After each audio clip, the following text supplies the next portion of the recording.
Terve. Terve. Sä oot taas omenoita pakkaamassa. Kyllä, kyllä. Näitä on tullut pakattua tänä aamuna jo vähän enemmälti. Niin paljon tuossa ollaan nyt siinä Mulla niin on 1, 2, 3, 4, 5, 6 tämmöstä. 60. 60. Niin. No katsoppa, kun minullakin on 6, niin silloinhan meillä täytyy olla yhtä paljon. Ei, Lermi, ei. Miksi ei? Katsoppa, kun minun korissa, yhdessä korissa on Onpa 10. siellä paljon.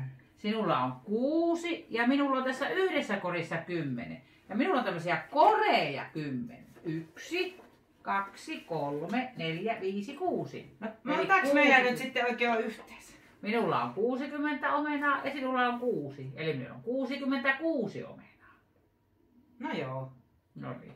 Tenkö tämän kerran? Uskotaan.